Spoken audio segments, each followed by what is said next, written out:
Hello, welcome to the CUFI Weekly. I'm your host, CUFI. Today we're going to take a little step back into history. It's October 1973.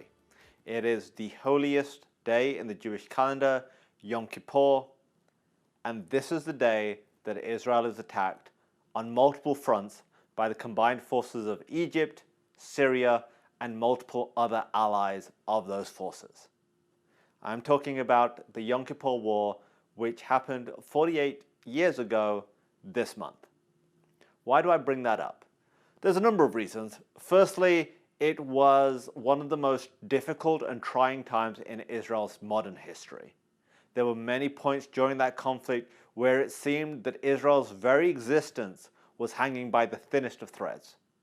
Thankfully, and almost miraculously, Israel was able to fight back against those early losses and was able to regain its territory, although it sustained huge losses of both men and materials.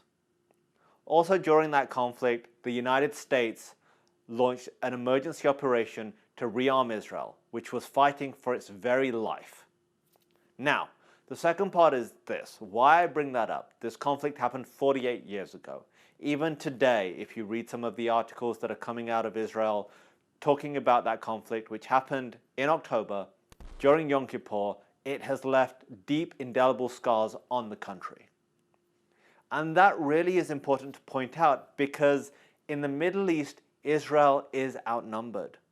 You have this tiny Jewish state, size of New Jersey, surrounded by multiple hostile enemies. And thankfully, Israel has peace agreements with Egypt, with Jordan. And those borders have been thankfully quiet for the most part. But it doesn't mean that Israel is out of danger. It doesn't mean that the threat doesn't exist today. You still have Hamas in Gaza firing rockets when they feel like it, targeting Israeli civilians. You still have Iran deeply entrenched on the Syrian border with drones, missiles, rockets, and their militias. And in Lebanon, who are we kidding now? Hezbollah have full control of that country. So while we reflect on the Yom Kippur War, and please do take a minute to watch our microhistory video about the Yom Kippur War to go into more detail, we need to remember that Israel is dealing with threats that it has dealt with from its very birth. And these threats aren't about defeating Israel in a conflict to get a piece of land or for some sort of objective. They are to destroy the Jewish state. They are to wipe Israel off the map. And that's why, just as during the 1973 conflict, American support is key to Israel. That support is about preserving Israel's freedom, it's about preserving Israel's sovereignty, and it's about ensuring that Israel has a qualitative edge over its numerically superior enemies. And that is something that we have to remember when we're talking about funding for Iron Dome.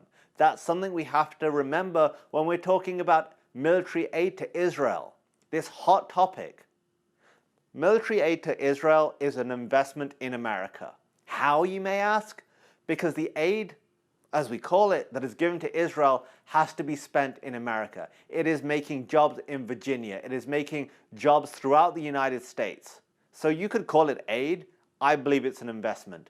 That investment is maintaining an outpost of democracy, freedom, and an ally to America in the Middle East. A country that stands with America no matter what. A country that has stood with America through our hardest and darkest days of 9/11, natural disasters, you name it, Israel has been there. Israel has been there to lend a hand. So while we remember, reflect, and learn from the past, because the Yom Kippur War was a surprise. It took Israel completely by surprise, and there were moments where Israeli officials were concerned that this may not be a war that they can win. We must remember that the threat that Israel faces every single day, that while there may not be a war going on right now in the literal sense of armies attacking Israel, the threat remains. The threat not only remains, but is growing, and Israel's enemies are solidifying themselves on its borders. And that's why, as a friend, as an ally and as a democracy under siege, the United States must stand with Israel. So speak up, speak out, learn, reflect, and remember, we must always keep Israel and our Jewish friends in our prayers. For Zion's sake, do not remain silent. Thanks for checking out today's episode of CUFI Weekly. If you enjoyed this episode and want to stay up to date with the latest news from the Middle East along with topics involving US-Israel relations, please be sure to like and subscribe. And remember to click that notification button so that you are notified every time a new show is uploaded.